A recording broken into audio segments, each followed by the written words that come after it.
Assalamu alaikum. Yes, my brother. First of all, it's an honor to be here. I've listened to many tapes, I've read the books, and I'm very, very impressed. My question is this. In talking to Christians and seeing people talk to Christians, they always have certain package statements once they're cornered, once they're thoroughly defeated. One thing they'll say is that it's all a big mystery, nobody can understand it, the reason is not important, but it's something that's totally unbelievable that's merited and believed the unbelievable. Another scapegoat they'll take is that they had an experience, they talked to Jesus, Jesus talked to them. You know, I was interested in seeing what Jimmy Swagger's response was, because without even knowing what happened, I wasn't there. I knew he was defeated, you know, and sure enough, he said that he had an experience, God talking to him, poured his spirit out. They talk about some other woman who was talking in tongues, some crazy stuff. You know. This is always what they take. Another popular idea in America is that it doesn't matter what God you believe in, even when it's been proven that Islam is true. As long as you're a good person and you're good inside and do good deeds, you're all right. How do you respond to this? These are all now, it calls for a series of lectures, what you have now suggested, and these are available on videotape, on cassettes, and in books. You get them and you use them. Everything is covered, inshallah. Then this experience I'm telling you, this Swagat thing, get it. Then I had with Robert Douglas had another debate. Get it in Kansas City. You see, get these things. They are entertaining. Wallah, you will enjoy it, the entertainment part of it, as well as the educational part of it. And you will get addicted to it if you are not afraid. Yes, brother. Just recently, after you had a debate with Swagger has a program that comes on TV, and he's been giving reference to Islam. He's been mentioning about Muslims on the program, and he had mentioned about the Bible. And he said that the Bible contains so many prophecies that that's the way they verify that this is the word of God and so forth.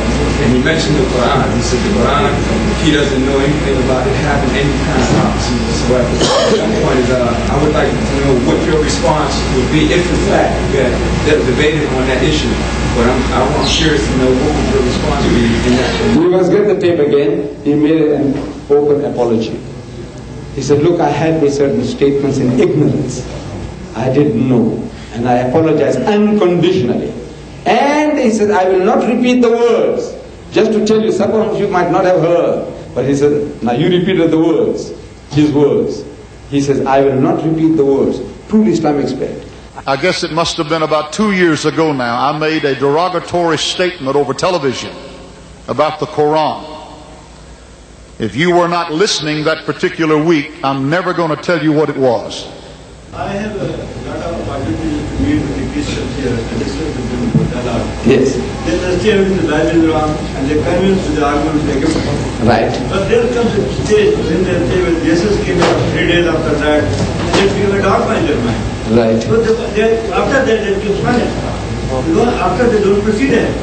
They know that all rubbish there, but after that he is the Messiah. Right. And they say people that they were there. Right. How to meet that situation? No, all this, where you lead him off from there. You see, it's so easy, wallah, it is so easy. If you just know a little bit about his book, you have to master that.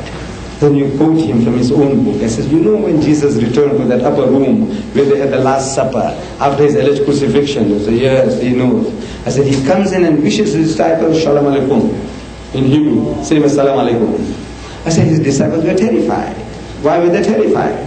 So his book says they were affrighted because they thought he was a ghost, a spirit, a spook. So I learned to ask, did he look like a spook? They said no. So why should they think the man is a ghost when he doesn't look like a ghost? However, if you know, then I tell them, I say, Jesus tries to prove to them that he is not what they are thinking. So he says, Unzuru ila yadayya wa rijlayya. Says, behold my hands and my feet. Inni ana huwa, that it is I myself. And the same for a man, damn fools, what are you afraid of me for? So Husuni wanzuru, handle me and see. For inna ruha laysa lahu lahmun wa izamun. For a spirit has no flesh and bones, as you see here. Simple, basic English. I'm asking Dr. Robert Douglas, when the man tells you a spirit has no flesh and bone, He said, I want you to tell your audience that in your language, when you say a spirit has no flesh and bones, it means a spirit has flesh and bones. Tell them, and I will accept it. He couldn't. He did. Look, that means you have to master these little things.